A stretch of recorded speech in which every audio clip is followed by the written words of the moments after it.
Short, bald, and angry. You sometimes find that your dreams get in the way of your dream. Get out of here! Dreams blocking dreams. Dreams preventing my dreams from dreaming. Get out of here, Baldy! He called down a curse on them in the name of the Lord. Then 2 she-bears came out of the woods and mauled 42 of the boys. I'm a shooter, goddammit. Cross me again, I'll put a bullet through your head! Not that kind of shooter. I'm a peace-loving shooter. A cameraman. I might appear to be short, bald, and angry on the outside, but I assure you I am tall, happy, and handsome on the inside. I am a walking contradiction. Let's get this thing started. In 3, 2, 1. Welcome to episode 18 of the Short, Bald, and Angry podcast. My name is Ian.studiocinco.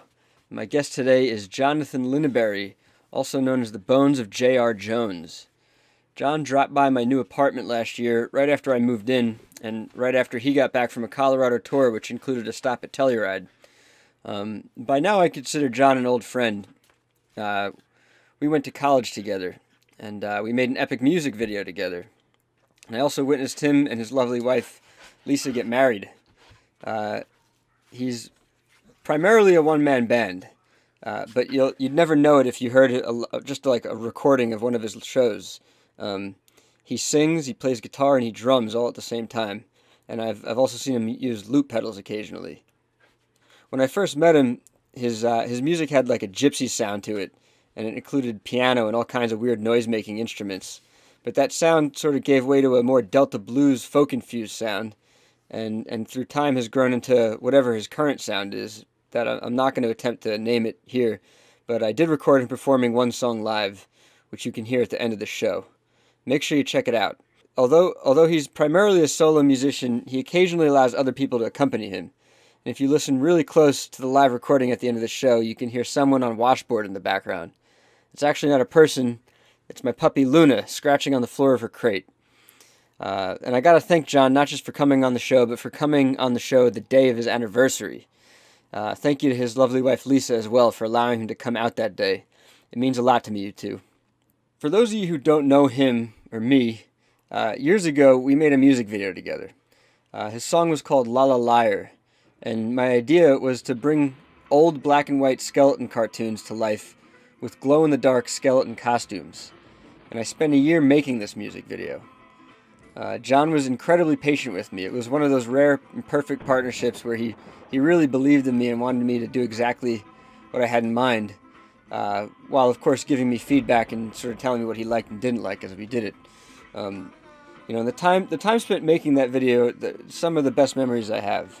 So many of my friends helped, including my old roommates and many of my neighbors at the time, and my dad. My dad came and slept over. That had never happened before and hasn't happened since. I remember he was helping make costumes when I believe it was Hurricane Irene hit in 2011. So he was kind of stranded, and my mom was stuck alone in my childhood home with no electricity in this hurricane, if I remember correctly. But I think my dad came back and stayed a second time voluntarily. I had an assembly line of people just making bones to be fitted into costumes. My entire apartment was covered in art made for this music video. I took over the entire kitchen, and shout out to my old roommate Mark Petrie. His room was sort of like just off the kitchen, and he let me use his entire room as well. He's definitely one of my best friends, and I love him for it.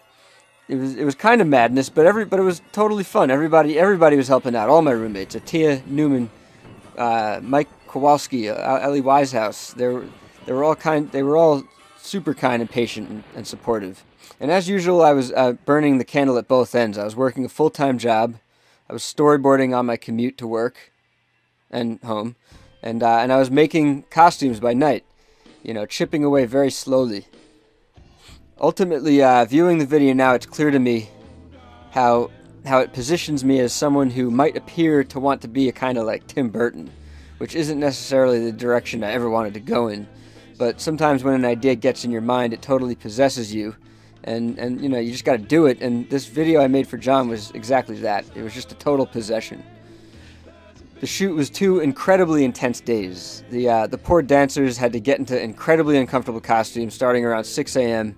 and then remain in them all day. We went really late. I think we started at 6 a.m. Probably didn't end until like 10 or 11 p.m. or something like that. And I have a distinct memory of the dancers all looking at me when we finally finished. They all looked like they just wanted to kill me by the end of the shoot. I took a scan of the room, and they were all, in various forms of undress, just glaring at me, and I can't blame them. It was very intense. And I should shout out those dancers. First up was Meredith Bluen. I met Mara one night when she was go-go dancing at 169 Bar, and she introduced me to the rest of the dancers, who included Christina Danello, Marissa Arriaga, and Nana Tsuda. Nana actually couldn't make the first day of shooting, so my best friend Caitlin Tusek stepped up and agreed to get into costume. And you better believe she looked like she was going to kill me after the first day was done. But she came back with her husband the second day. He's also one of my best friends, Matt Tripodi. And, they helped fit everyone into costume and just, helped with whatever needed to be done, really. I'll also shout out lead actress Diana Pascal. She played Lindaberry's victim in this video, a girl he was seducing for no other reason than he can't stand to be alone, as the lyrics say. He's essentially turning her into one of the skeletons in his closet. We shot in my buddy Tommy Agrio-Demas' photo studio. Tommy was also the director of photography. Shout out Tommy, and look for his episode on the show later this year, maybe a few months from now. To this day, the La La Liar music video remains the most shared video I have ever made. I'm not entirely sure if that's really true, but from a Facebook perspective, I distinctly remember we released it around Halloween, and we had built up a lot of hype around its release. And Facebook was really at its height in terms of being newish. Like, it was kind of new and heavily used, and our parents weren't using it yet. So we were all still really in love with it. LOL. And I think we had a lot of eyes on us just waiting for its release. And sure enough, as soon as we put it out, all our friends, mutual and otherwise, began sharing it. So when I say it was the most shared, I mean among our friend circles on Facebook. I've never had a video I made shared as much. But hey, you can't dwell on the past, people. Or can I? Of course I can. This is my show. I can do whatever I want. On the last episode, I promised I was going to do a recap of my year in 2018. But that's proving to be a time-consuming task, and I want to keep these episodes coming out. So I'll either do it next week or just put up this recap out on it, make it its own separate video. Whenever I'm done with it. I've been a little off the ball lately. I had plans over Christmas to get a jump on these episodes, but I forgot the stylus to my Cintiq, and instead just chose to settle into a vegetative state, which is well deserved, not just because of how hard I worked last year, but in fact, it's deserved more because of how hard I'm about to work this year. If the last few years have been dedicated to laying the foundation for the rest of my life, including starting a business, reestablishing myself as a visual artist, while in the background making all kinds of plans, business plans, roadmaps for films, books, comics, then now in 2019, I'm going to take a step back from that to really hammer out some intellectual property. I'm going to make some content finally. I'm gonna go right at 2 of my biggest dreams, and I'm trying to be as practical as I can. I'm gonna make 1 22-page comic book and 1 short film, and that's really my only goal this year. I forbid myself from publishing Erotica Volume 2 until the comic is done, and I also need to shoot the short film I'm making in the first half of this year because one of my main collaborators, Oheni Cornelius, will be moving to LA for what he says will be a minimum of 3 years. So there's a countdown that's begun, and it's urgent. And 2020, which is by far the most futuristic sounding year we'll ever have lived in, is fast approaching. And I already have less than a year left. We're already more than a week in to this new year. Once I complete the 22-page comic, I will most likely have to make a major reevaluation of all my plans, but I will definitely be looking to make my first feature film, which will most likely be a longer version of the short film I'm making. And after that, I will also definitely be making more comics. No more putting off the big dreams. I'm sure the year has all kinds of surprises in store for me, both good and bad and in between. I'm sure there will be all kinds of roadblocks and diversions, making these plans very difficult, because that's life. But please consider donating to my Patreon. Any donations you choose to give will help me along this difficult journey I'm on. Also, I'm positive now I will be releasing behind the scenes, sort of making of as I make my comic, and I will release the pages as I finish them, but these will only be available to my paying patrons on Patreon. It's a tongue twister right there. Paying patrons on Patreon. Stay tuned to the show. I have many exciting guests lined up to come on the show this year. I'm sure there's something for everybody, and I'm sure at some point I will surprise you with a guest or maybe something I say or do. Who knows? That's the point of a surprise. You don't know. All right. Welcome to the first episode of 2019. Without further ado, I bring you my old buddy, my very good friend, the Bones of J.R. Jones.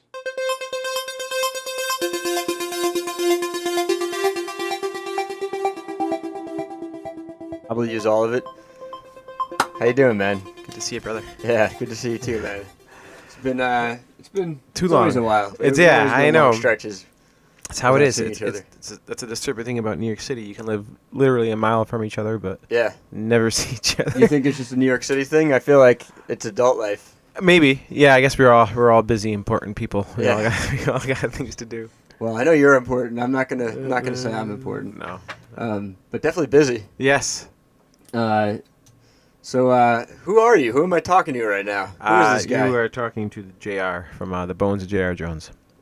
Yeah. Yeah. Do we want to hide your real name? You can call Totally. me John. John works. Yeah. Yeah. Or just Linnaberry. Yeah. I never say that only because no one ever pronounces it right, I guess. But since. And do you like? How did we meet? Do you even remember how we met? Because I actually don't really remember like a meeting. No, I don't. Slowly became friends. Yeah, I know. I mean, like went to the same undergrad together and definitely ran in the same circles. I can't remember the first hangout. I feel like it was probably at a party or. It must have been a party. Yeah, it might even. I feel like I might have met you through Paul Garcia. Yeah. At a party or something like that. Yeah. Well, I mean, the crew. Yeah. Right. There are different crews. But yeah, I mean, we went to Pratt together. You majored in printmaking? It was a minor, but art education was my major. But Art education. so you have like your tiers, art education, and then like printmaking was my focus. So you're smart and practical, while at the same time doing what you want. Yeah, not so much. I mean, obviously, I'm not art teaching. Education, that's very practical. See how well I use that degree. I mean, right now I'm wishing I could go teach somewhere. I'm looking for a paycheck. Ah, man, it's a smart thing to have done for sure. I just don't know. The way teachers get paid, and I taught for a few years. I even went to grad school, got my master's in printmaking, and I was like pretty set on teaching. Yeah. But I came back to the city and took a couple jobs, and then money was tight because beginning salaries for teachers are kind of shit. And where were you teaching? I was teaching at a little co-op school in Bed-Stuy, and ended up taking a bartending job to help ends meet. And as sad as the society is, I actually made more money bartending than teaching, and so I That's the way it goes. kind of phased out teaching at that point because I was like, well, what am I doing? And you were young. Yeah, and foolish, but yeah. I don't know. Seems like you've made good choices though, but for the most part. Well, Seems like you're doing well. You hope that for every wrong choice, you at least make two good ones. Yeah. So that's the only way to get ahead. I mean, I always think of it as like a 3-to-1 thing. Like for every one bad thing, there's 3 good things. I feel like you need 10 good things to outweigh one bad thing. That's like a number that always. Just an offset. I don't know who told me that. I feel like it was a teacher when I was a kid. That's good advice. I also, I feel like sometimes there's that penchant for focusing on the negative a little bit, and that's what it is. It's the negative outweighs the good in our mind, for sure. right? And actually this summer was pretty frustrating for me, just for a number of reasons. But it always felt like, when the bad things started to happen, it was always just an avalanche, and it'd be like a week after week after week of just like frustrating, kind of like annoying crap. But we have a lot to talk about, and I know people don't really like dwelling on negative things. I would love to go into it. I mean, but I just want to echo it. Like that's the way my life continues to be right now. Just it's a continual avalanche. You hope and then the only thing is, you just hope that there's a light at the end of the tunnel, so to speak, and that you persevere long enough that like there's a little bit of relief. Yeah, I mean, can we get like a week, a month of relief? Anything. It feels like 24 hours. It feels like a daily thing. Yeah, 24 hours is like asking a lot sometimes, right? It is. I mean, I told you when you came in, I woke up to I snoozed for like 8 minutes and my bed was clean. And then in that time that I snoozed, I woke up, grabbed my phone, and put my hand in a pile of puke that my dog had belched out. That's a rough morning. Yeah, that's like, and I had my list of things to do before you got here was pretty tight. Yeah. And I had to cram laundry into the whole mess. But anyway, let's talk about good things and art and music and what you've been up to, because it's been such a long time, man. So you just got back from a tour. Yes. You consider it a mini tour? It was like how many shows? It was 2 weeks. And at the end of the day, it was about 10 shows. So you do more than what's on the list. Like because there's this particular tour, I was playing a festival. And in that festival, I was on the grounds for 3 days, and I played 4 shows. And now those 4 shows weren't all listed. Yeah. Just because they're... it's their festival doesn't always want them listed. Some of them are secret shows. Some of them are kind of more informal, intimate shows. Mm-hmm. But yeah, it was a nice 2 weeks. I was out in the Rockies and saw some beautiful parts of the country. I love going out there, Salt Lake and through Denver, through the Telluride and Boise, Ketchum. A lot of beautiful scenery. Oh, stunning! Yeah, absolutely. Yeah, got to drive over the Continental Divide 3 times while I was over there, which was pretty special and. Yeah, and that was kind of a solo tour, like it was. You had someone with you? No, I was pretty much by myself. I had a good buddy of mine that in Salt Lake kind of traveled with me for the first 2 shows, and then from there on, I kind of like trucked along by myself, but stayed with good friends out in Denver. Yeah, our good friends. Matt and Caitlin. Yeah, Matt and Caitlin. It was great seeing them. Talk about 2 amazing, responsible adults that they are. They are. But it was great staying with them, and and then kind of carried on down to Telluride, where my wife ended up coming out to meet me. So it was nice. Nice. It wasn't. Usually, I end up being on the road by myself for long stretches of the time, but this one there was like little pockets of. Not so lonely. Yeah, hanging out with good friends and seeing familiar faces, which was real nice. Yeah. Yeah. Sweet, man. Yeah. So, and you just told me you might be playing with another dude, huh? Is that a fact? That's a surprise. How often since I've... When I say... sorry, I don't want to interrupt you. We're talking about this upcoming tour. You're talking about Germany and Europe, right? Yeah. So when I'm playing, he's like opening up for me. So we're not literally playing together. Right, because I was going to state for the record, like, you're a one-man band. Yeah, for the most part. We're talking to a guy who gets up on stage, he sounds like a full band. But he's not like a lot of people use drum machines and stuff. But you make it sound like a full band, and it's just you. Yeah, it keeps it simple and less drama, which is nice. I to that point, I am expanding. Hopefully, it just depends on the show and if I can afford the extra musicians and stuff like that. Yeah. What do you have in mind? Well, I did this last record that came out in May. I did 4 shows with the band, which was a lot of fun, like 1 out here and then 3 on the West Coast, and that was a lot of fun just because it was my first time kind of like the first show was a little iffy, but not for sound purposes, but just more because I was uncomfortable having other people on stage with me more than anything else. Yeah. But change. It is a change, and just negotiating the space and knowing like where you're supposed to stand. I'm so used to having the whole stage to myself, and but sharing with other people was just very. It was nice to look over to my right and behind me to see other people with me. But yeah. Anyways, but I would love to continue that path. It's just slow going and finding. As obviously, as an artist, as money is always tight. And you want to pay people what they're worth. So. Gotta find the balance. And I don't like asking people to work for free anymore. So. Oh, I know. Yeah. No favors. So shout out your. What was the most recent album? What's it called? Ones to Keep Close. It's not so new now. Or well, do you consider it new? Yeah, I mean, I guess new. We're still in the record cycle. I'm going over to Europe here next month to tour support. Process, support. I'm over there for 3 weeks, and so. Yeah. I would say, and it always depends. You never know. Record cycles are funny. You never really know when things are going to start to click or if they're not going to click.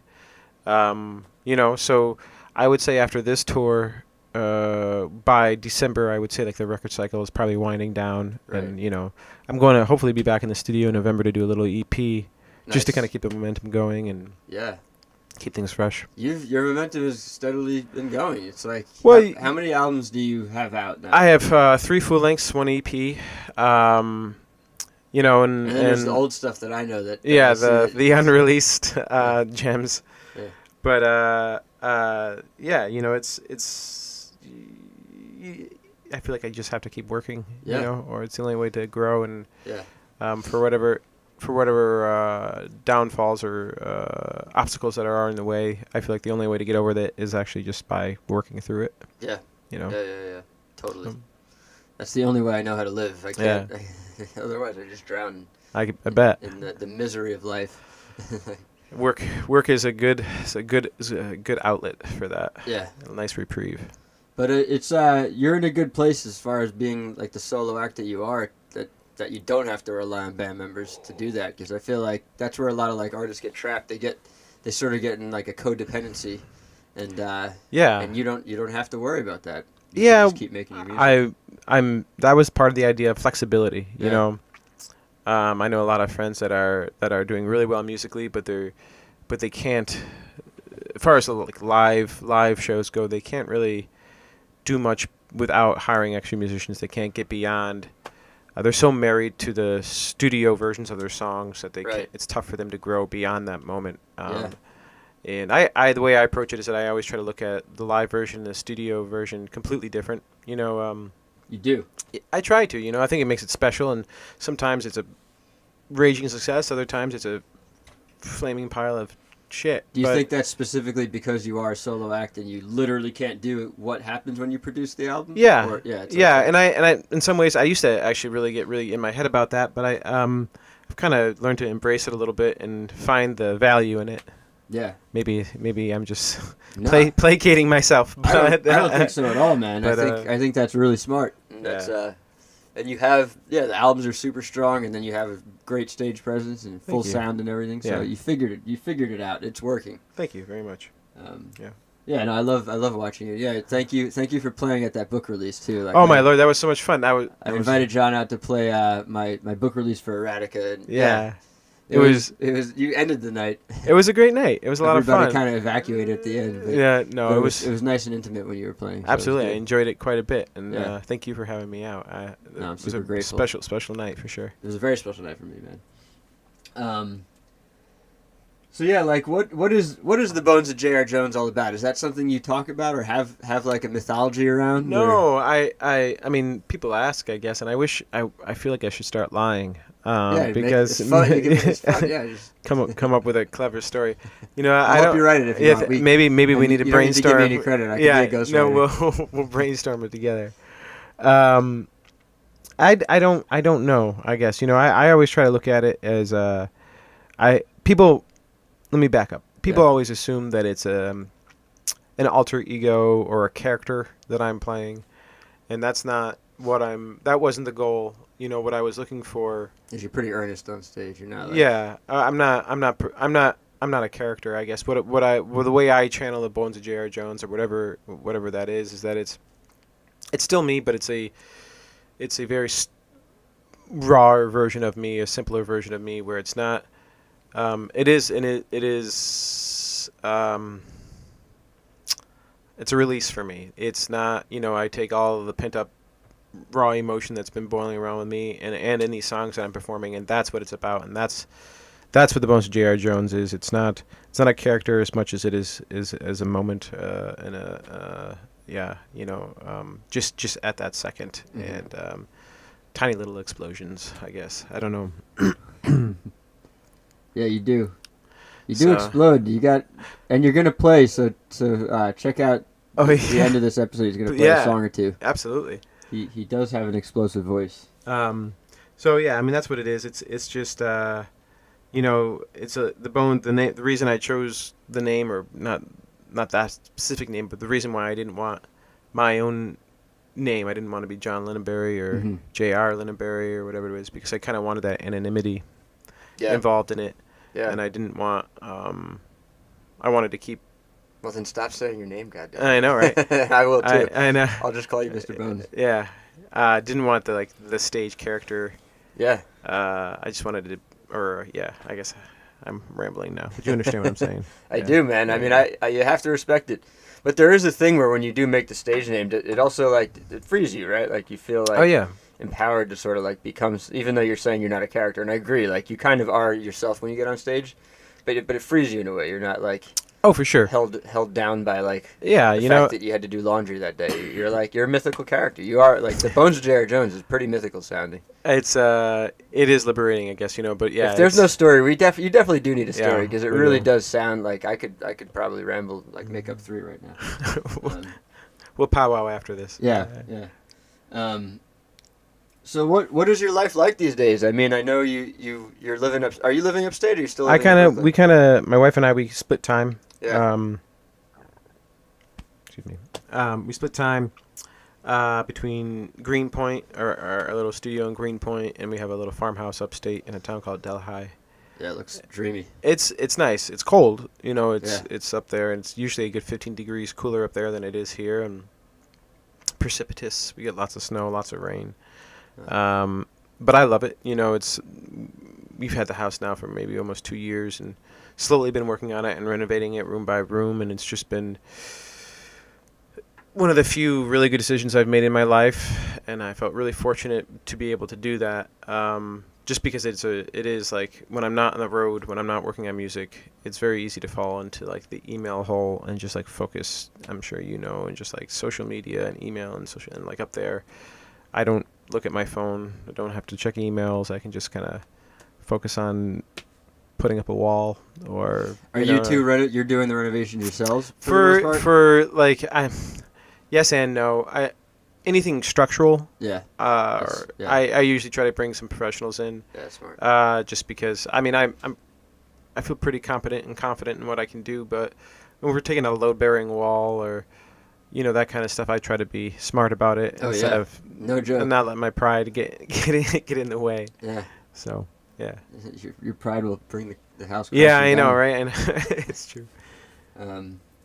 That's sweet, man. It's definitely dreamy. I'm crammed in this space, dreaming of a house right now. Well, you come up and pay us a visit. We have plenty of room, so yeah. I have to sometime. Winter up there. Without a car, but can I bring the dog? Oh, of course. Yeah. We get 5 acres. Yeah. Lots of room to run around it, man. Yeah. Do you find ticks a problem up there?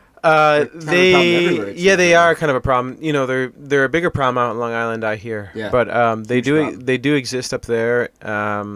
And we have lots of deer. But they say, like the deer are only part of the problem. They say a lot of ticks these days are coming from white-footed mice. Oh yeah.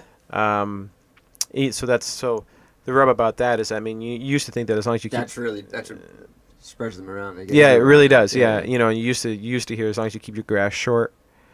Because of the mice. The deer, but now that now that they say that the mice are part of the problem, like cutting the grass short, that doesn't help as much.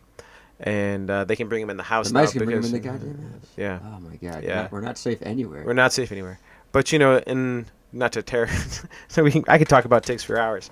But now they say like the Lone Star tick is making its way north, which is a little more worrisome only because it's so much smaller than the deer tick, and I think it's the only tick that carries. There's like a.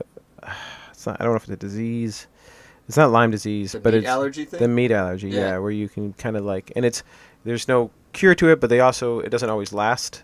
So it comes and goes, and people can get violently ill eating red meat. A lot of people don't know it's even what's causing it. And then, but also, it can show up 6 months after your tick bite or whatever it might be. Yeah.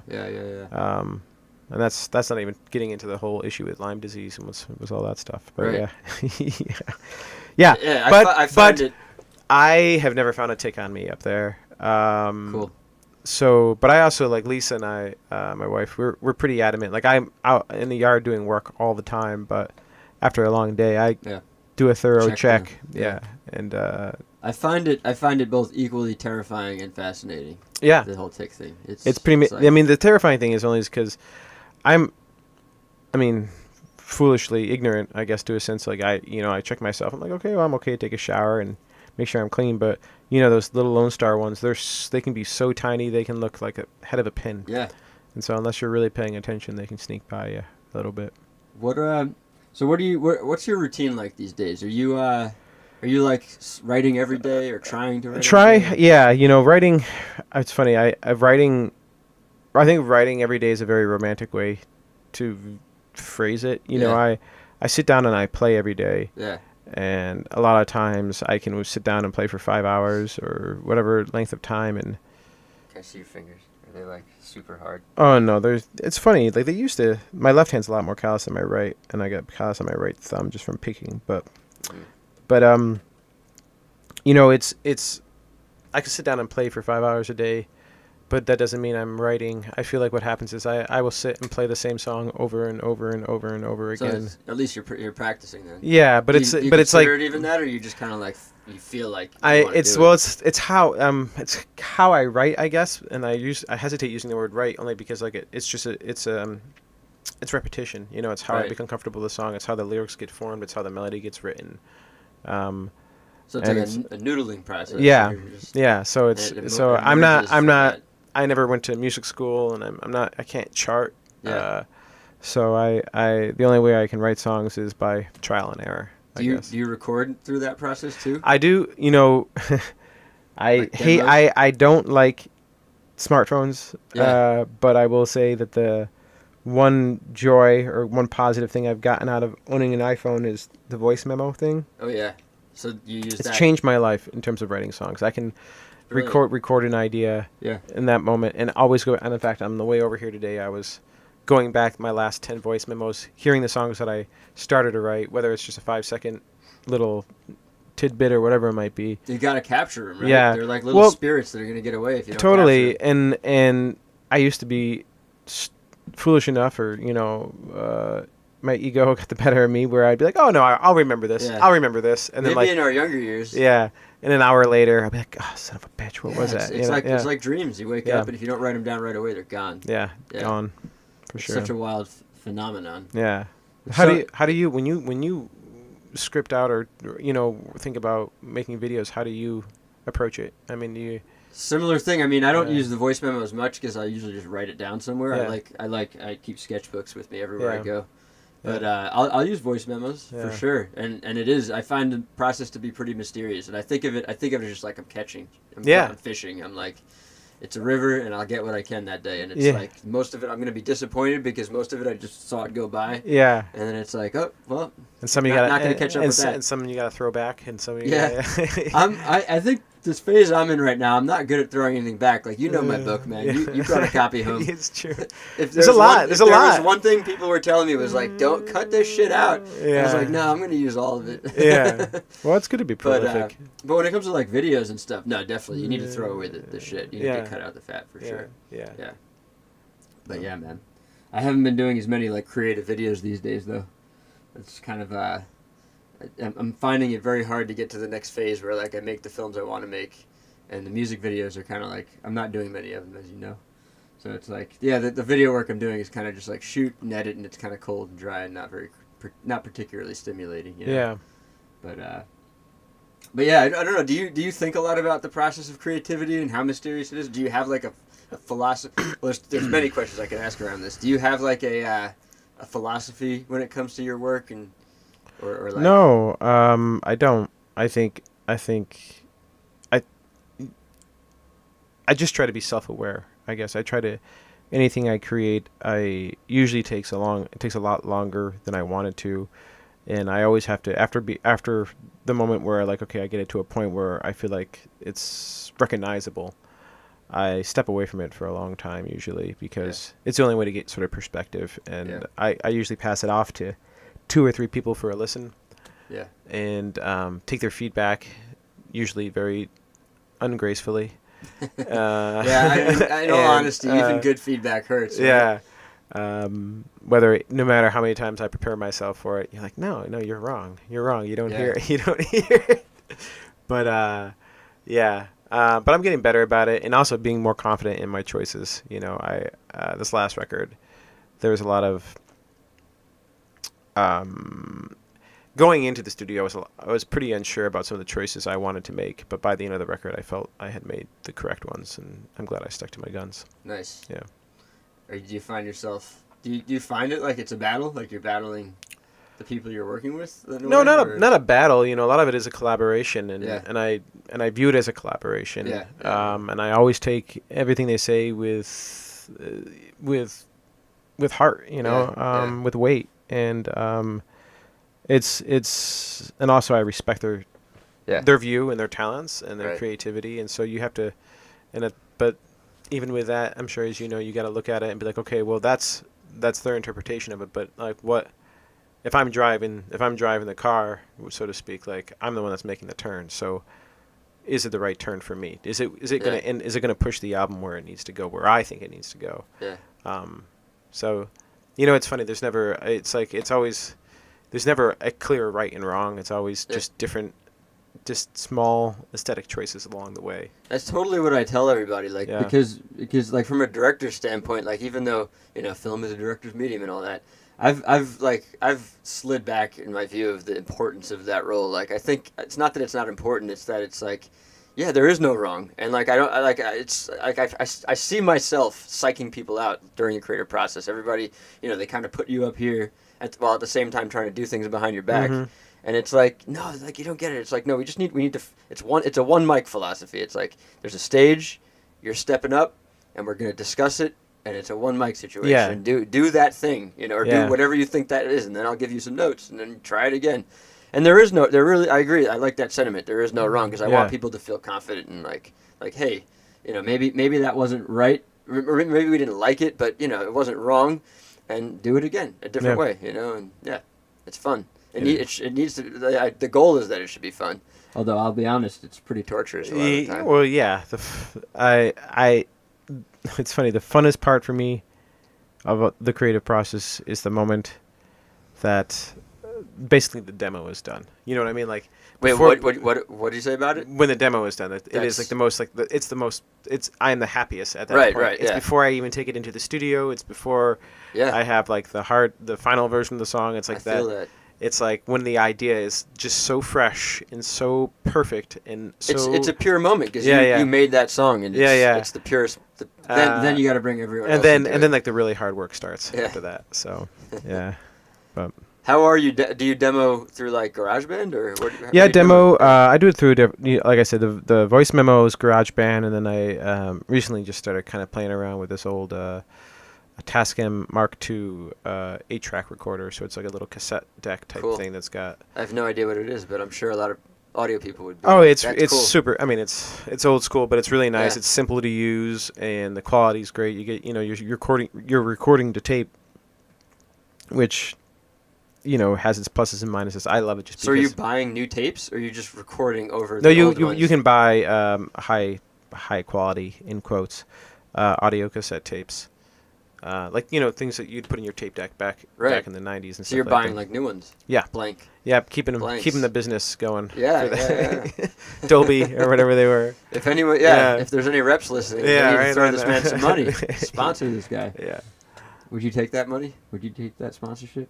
Uh, Audio cassette tape. yeah, sponsorship? That seems like a legit. Sure. solid sponsorship. Yeah, I mean, if it it's would ever happen. in line. I would appreciate it for sure. Yeah. So let's go back in time a little bit, like before you were the Bones of J.R. Jones, and before you were even maybe like when did you even start making music? Because you Well, went to art school, so Yeah, I mean, I grew up playing music. like, Playing you were always doing it. Then. punk rock bands Yeah, through punk rock through band. high school, and Or the band names.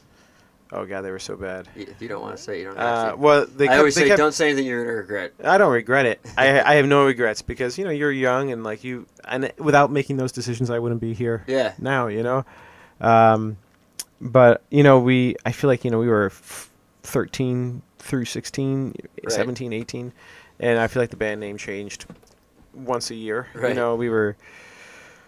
Oh man, I can't even remember them all. But there was like one called Red's Revenge, and there was like Just Past was the major one where I kind of probably played the most with two buddies of mine, and like it was like I said, we were high school, and so we'd play a show every weekend down at the community center downtown Syracuse, and yeah, it was a great little crew. But since then, I took a break while I was in college. Yeah. And kind of really didn't fall back into it until I was in grad school. Yeah. The music. Yeah, Making yeah, music. yeah, the music, yeah. Right. And what about the art part of it? Like, how long had that been a part of your life? And Well, you know, I always really enjoyed drawing and painting and stuff like that, and I really, you know, my one critique about leaving high school and going to college is that I feel like there's this big pressure about everyone having to go to college right out of high school. Yeah. I think one thing I learned. Other countries don't do that. Yeah. Not all countries do that. Yeah. One thing I wish I had a little more confidence to do back in the day was take a break a little bit and find out what I really wanted to pursue. I'm delighted that I went to Pratt Institute and studied printmaking and art education, but it definitely was a very quick decision for me, and I don't think I gave it much thought. I was in art classes all through high school, AP classes, and all that other crap, and it was just something I was kind of good at. And I was like, well, I guess I'll go to art school. That's the way I feel like a lot of people at art school end up. It's like we don't like really anything else, any other options, and art's obviously like kind of seductive and beautiful and awesome in so many ways. Yeah. And it's like, oh, I guess just art school's the only choice. Yeah, I think you know, and it's always hindsight is 20/20, you know, and I think knowing myself better now and feeling like I've matured quite a bit, if I could go back and do something else that it's not even music, I think I would have really liked to gone to like a restoration school, like SCAD down in Savannah does a really great house restoration program like where they construction renovation. Restoration. I mean. Yeah, for like old houses and refurbishing, you know.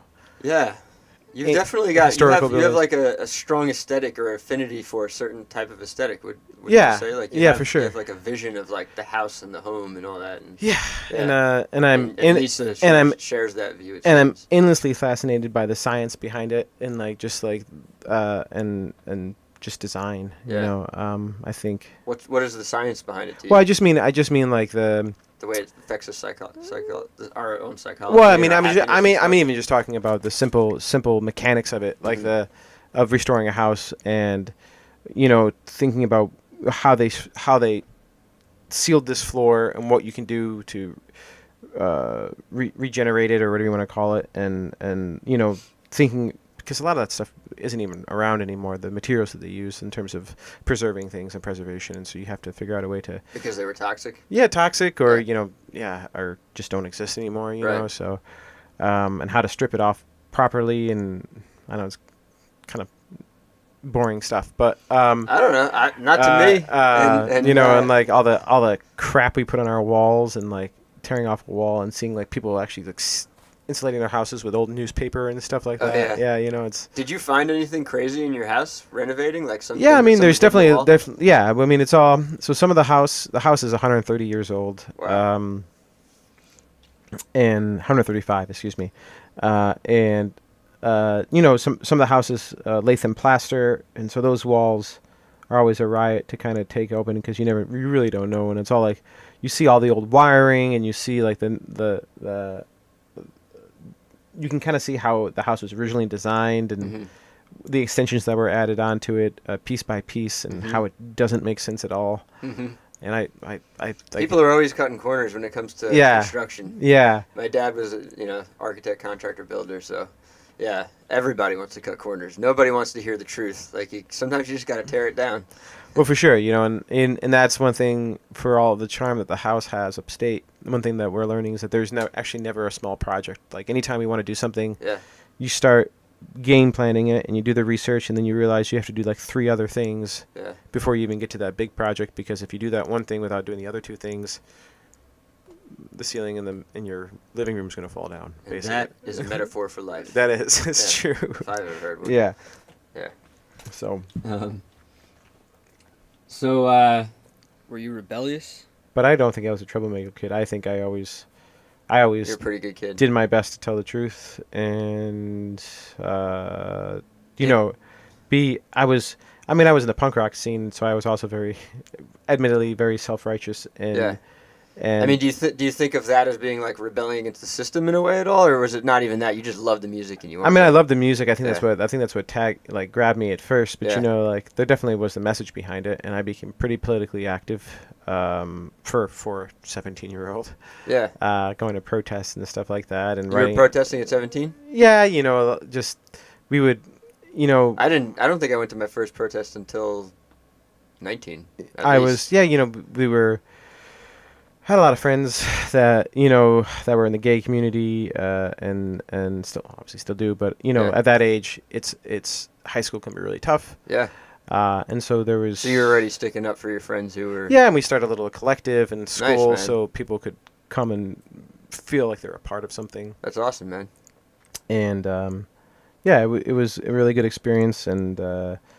Are you in touch with those friends still? Oh, absolutely. Yeah. Yeah, but in fact, I just saw a very, very, very good friend of mine in Salt Lake who grew up with and Yeah. kind of was a part of that scene with me and things like that. That's great. Yeah, How are they doing? great. Nice. They're fantastic. Yeah, they're beautiful people. So, Yeah. yeah. I look at all my friends and I see them all like it's just apparent like life goes through cycles and waves and like Mhm. sometimes you're up, sometimes you're down. Mhm. It's like sometimes everybody's down. That's scary, but usually it's like one friend is up and the other's down, and they take turns switching, and then you're down. Everybody Yeah, just take well, turns that's why they're looking yeah, out for each other.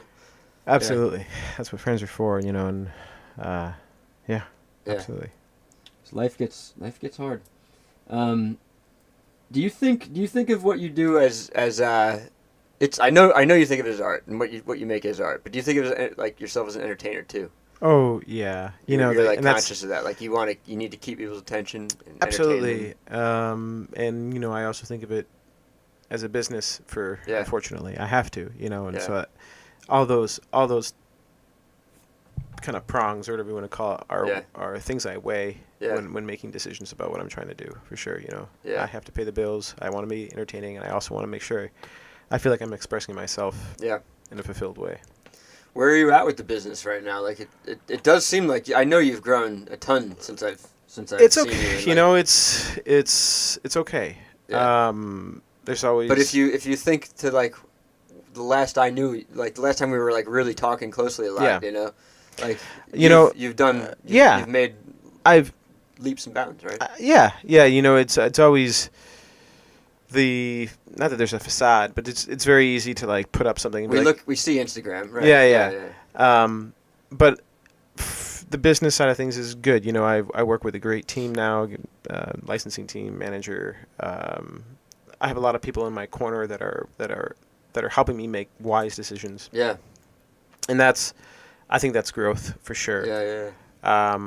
But there's also, you know, there's no, like you said, there's any step forward there's always a step back someplace, and so, you know, we don't need to get too into it, but like even this summer, you know, momentum would be going, and then there'd be like, you know, a hard wall right in the middle of the road, Mm-hmm. and so you never move as quickly as you want to move, and sometimes it feels like you're treading water. A lot of times it feels like you're treading water, and you just hope that like the current isn't strong enough to push you back. Yeah.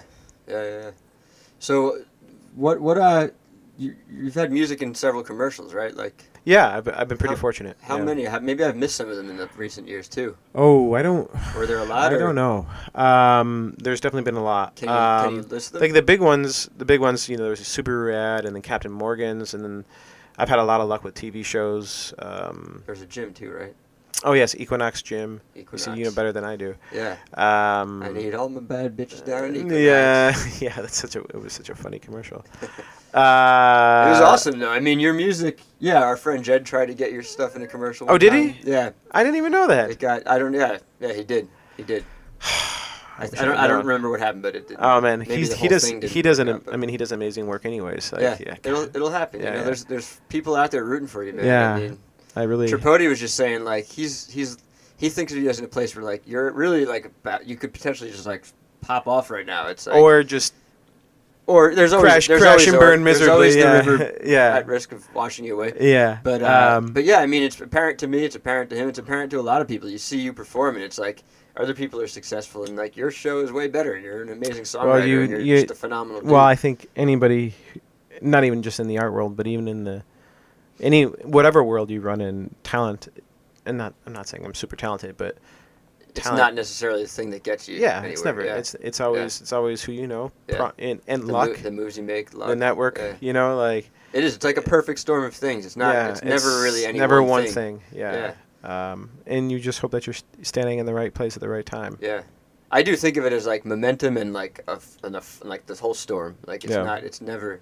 If you're like hanging your hat on one hook, then you're risking your whole house, right? Oh, for sure, absolutely. That's ridiculous what I just said. No, but it sounded good though, right? If you hang your hat on one hook, then you're risking your you got to whole put that in house. a fortune Jesus cookie Christ. somewhere. Yeah. Yeah. But yeah, man, I'm still wishing the best for you, man. It's like Thank you very much. and you've been cranking out. I don't know if cranking out's the right word, but your music videos have been like looking better and better, and like you've made some some good people. And well, made we some talked smart about decisions. you were the intro Yeah. to that world for me. Yeah. And I still am in awe of the amount of work you put into that video.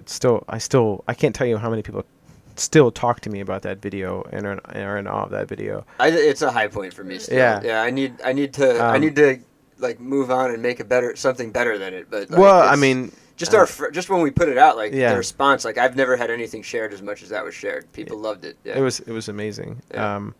But to your point, you said earlier today, making sure you try to pay people for what they do. Yeah. That has been paramount to me. So you're paying for these music videos. Well, yes and no. yes and no. You know, I say that, but also Favors? I'm still independent. There's no any money that goes into a music video is purely out of my pocket. There's and no label paying you yeah, to pay them. Yeah. and so as you know, as a director, it's expensive to make a music video, and Yeah, and you're working with some high caliber people now. Yeah. yeah, and a lot of it is always calling in favors. A lot of it is working with a production company that.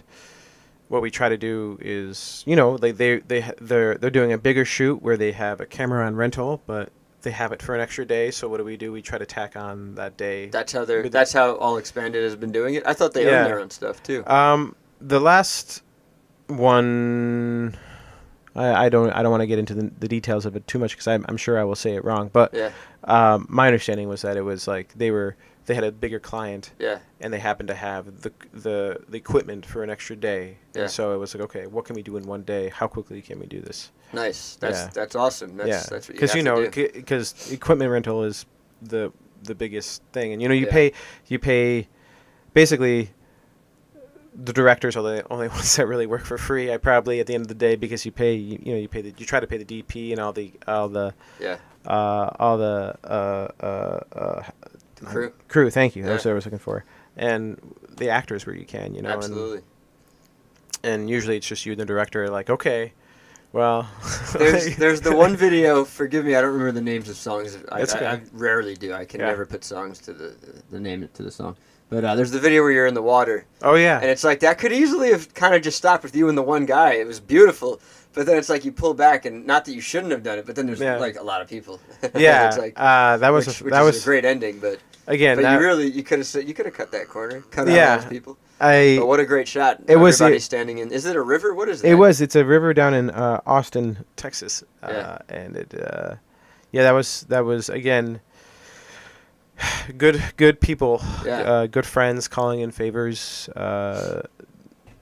He owned the director of that one, Josh Zimmerman, owned his own gear, so it was That makes it easier. a little So easier much for easier, him, yeah. you know, and his buddy's a DP, and so he flew out from LA, and Cool. we covered the expenses, you know, Yeah. you know, and everybody kind of chipped in. Happily, the shoot was done in a half day, so Nice. it wasn't too much of a commitment for people. That's Yeah. awesome, man. Yeah.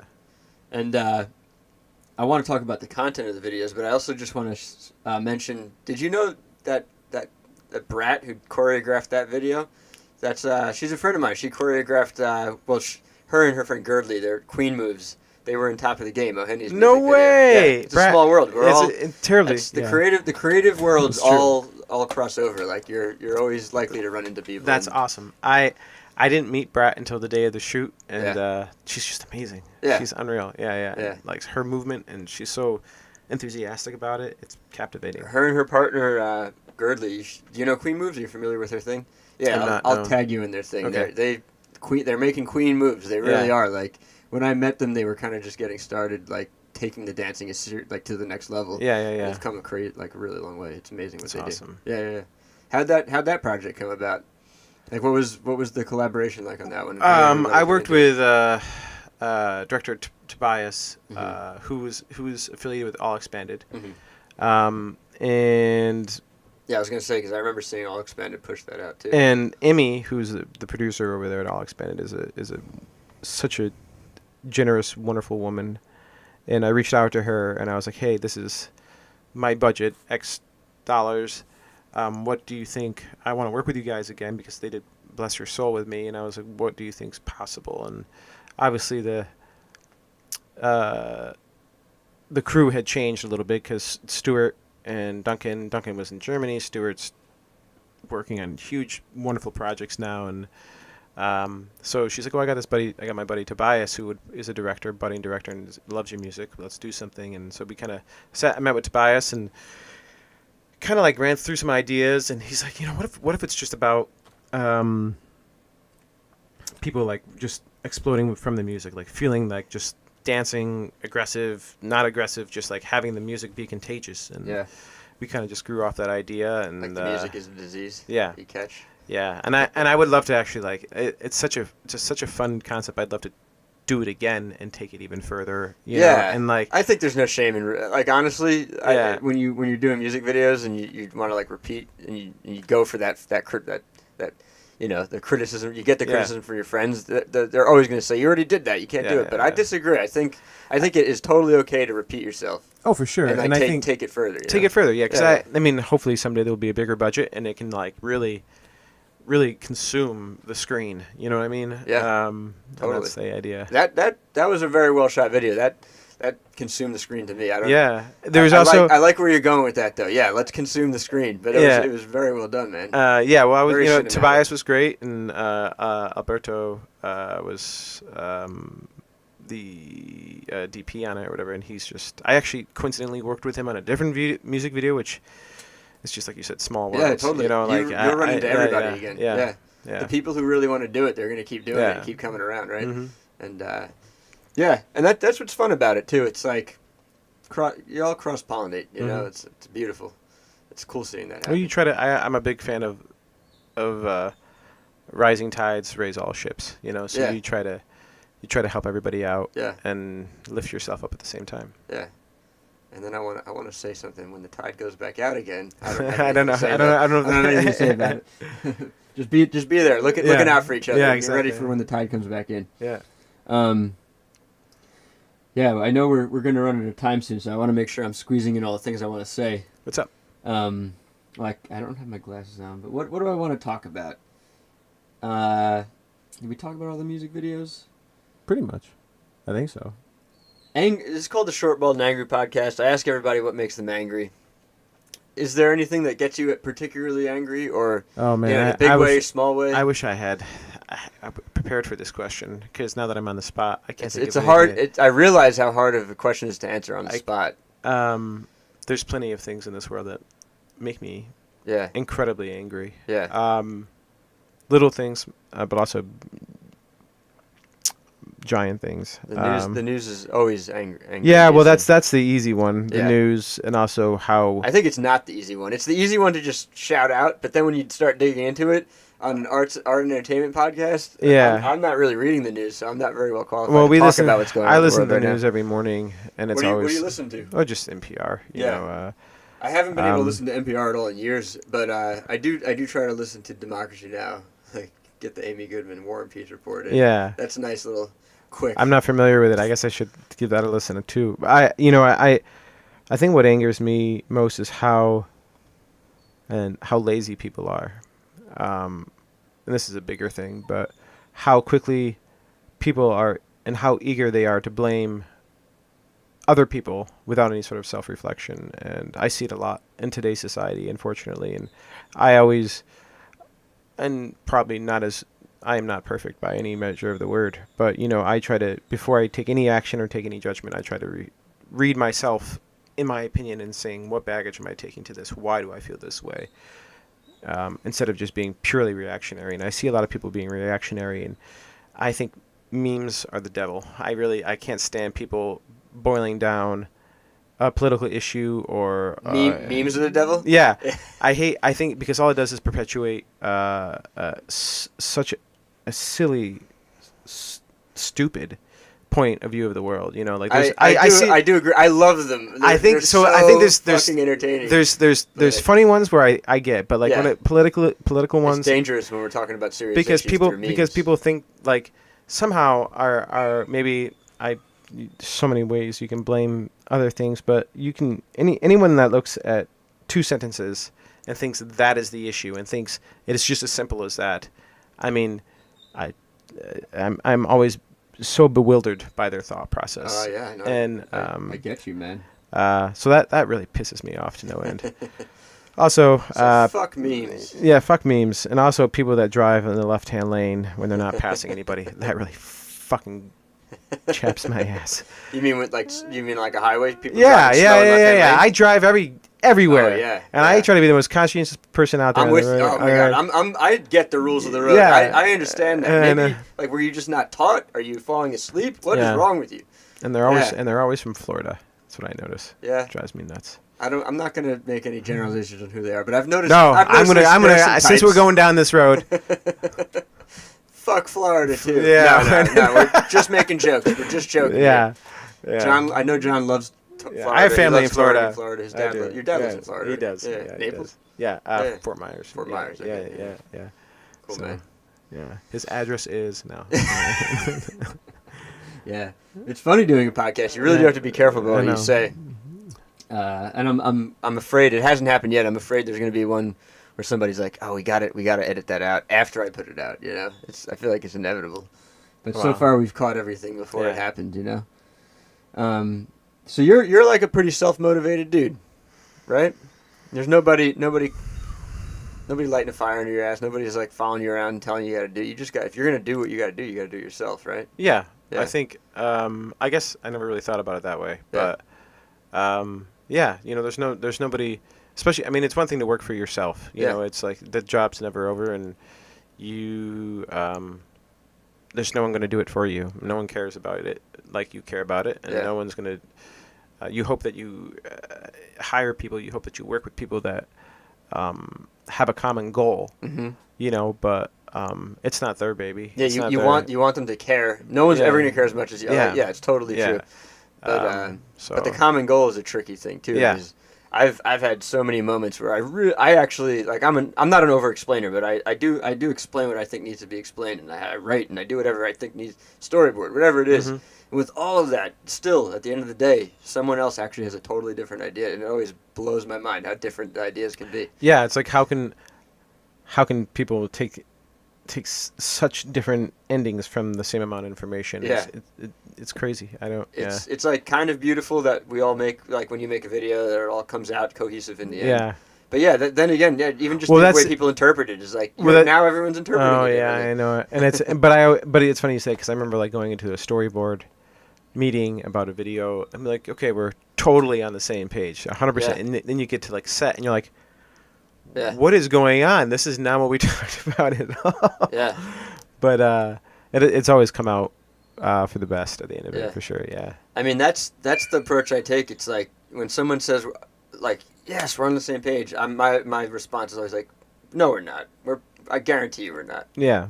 We're You hope different that you people. are. Yeah. Yeah, but you do hope that you find people whose like ideas are aligned with yours. So at least even if like your idea of how it's going to get done is different, like at least the heart's the same, you know, and like that kind of yeah. goes a long way. For sure. Yeah, I mean, like over the years doing all the videos, it becomes super apparent that like you just get along great with some people and you don't get along with others at all. You know, and it's like and you can't control it. Like, and sometimes like.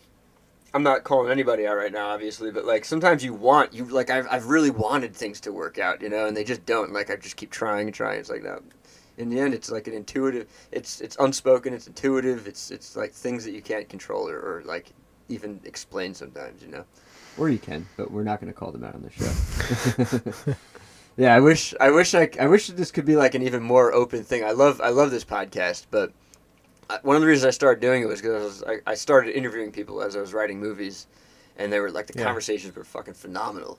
And it's different than this. It's like these conversations are also phenomenal, but they're different. It's like you're not going to be as open and honest on a podcast as you are if I'm like Just hanging out. if I'm like, or just obviously just hanging out. But even if I'm like grilling you for like a movie, like I want inspiration from you for a movie, you know, and that always bugs me. I'm like, I wish there was a way to be more open and honest in public and on a podcast. Well, and it's everything, but it's tough when there's a microphone in your face. yeah, I mean, there's so many reasons why we can't Yeah. just say everything that's on our mind. It's the fact of life. It's an amazing phenomenon.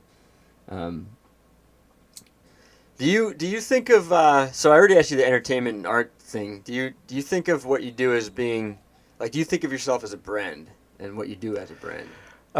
Unfortunately, yeah. I think it's You're there. I think Yeah. that's a necessity a little Yeah. bit in our culture today to, especially at least at my stage. Yeah. You know, I don't want to be a brand, but you know the way social media is these days, to have any sort of foothold, and it's always about traffic and eyes on what you're doing, and if you can, you know, you're talking about sponsorships and like collaborations, and a lot of brands.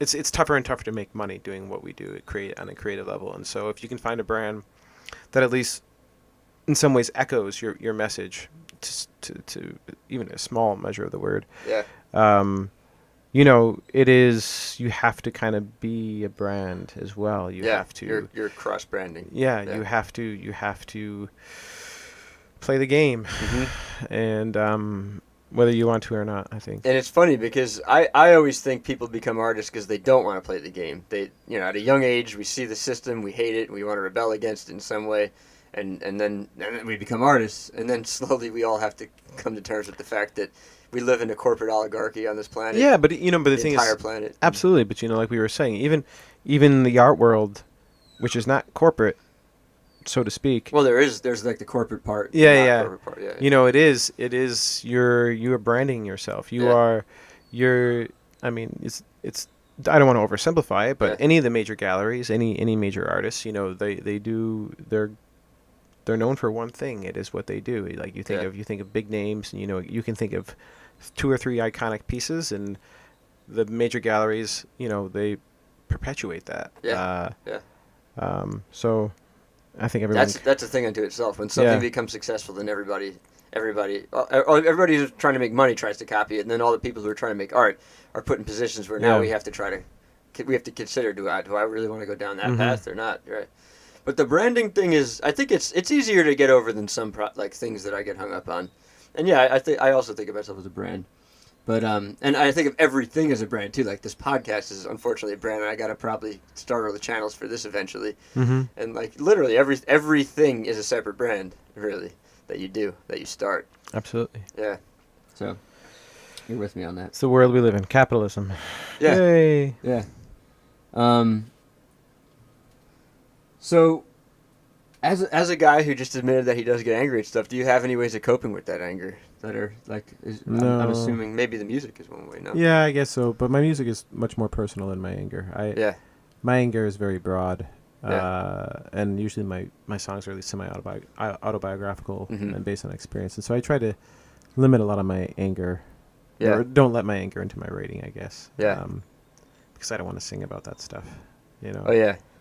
Well, I guess I wasn't implying that, but that's an interesting thing. You can literally like put the anger in the song, make an angry song. Yeah, no, your song. But what I was implying is like your music can like calm your anger.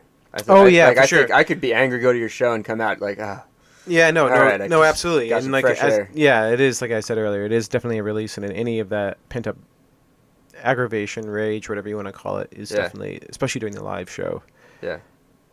Is cathartic. Yeah. You know. Totally cathartic. What time is this? 2:17. Yes, sir. What should we hop over to the recording? Let's do some songs. Let's hear some live music. Okay.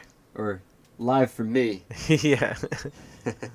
All right. Thanks for coming, man. Thank you, Ian. We'll probably say it again on the goodbye, Yeah, but yeah, absolutely. I love you, man. Thanks. Likewise. For coming back. Thank you for coming over. Thanks for asking me. Peace, man. Lindaberry, The Bones of J.R. Jones. Give me one more second. Just want to grab my phone.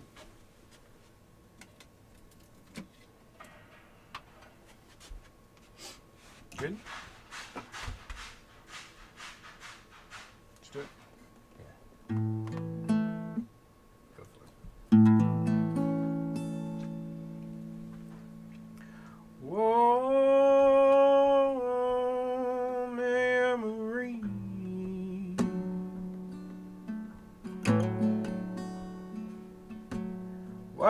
you gotta pick on me?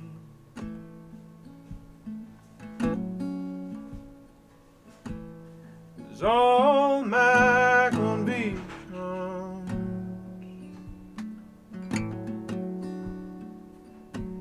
crumble to affliction.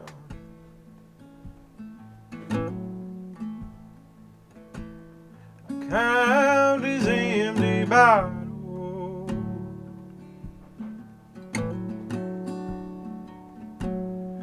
there go mother's Bible.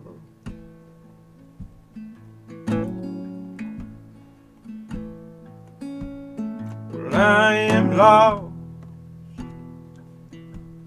but I'm ready to be found.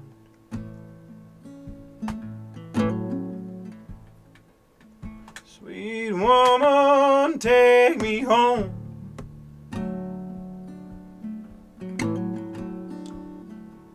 Wash this blood from my clothes.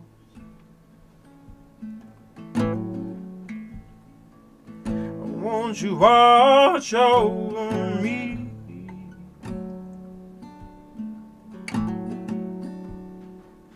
Till I finally find some sleep.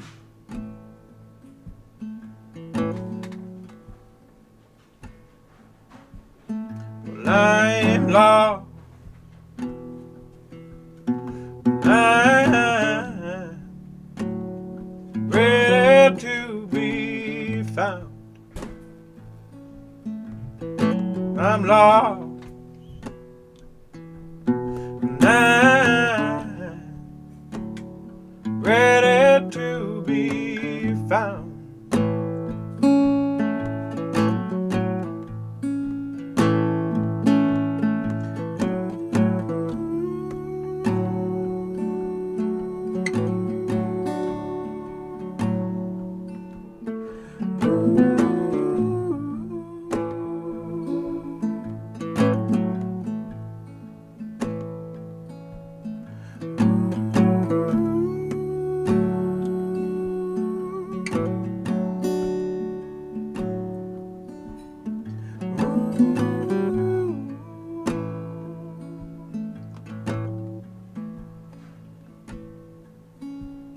Well, I am lost, and I am lost, and I'm ready to be found.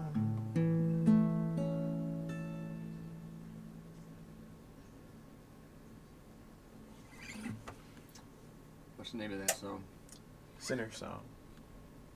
Yeah. Thank you, man. Yeah, thank you. Want to call it? Yeah. Yeah? That works for me. Thank you, man. Sure, man. Thank you. Hey, my pleasure. This Thank was you. awesome. Yeah, hug here before I Yeah. bump my head on my way out. We could, I'll walk you out. Oh, yeah? Although, watch your step out here, man. There's puke everywhere. I don't even understand how it just happened. Like, Really? yeah, like a few seconds she was out, she puked. Either that or the cat's puke. Oh, no. That is not good. No. Are these your glasses?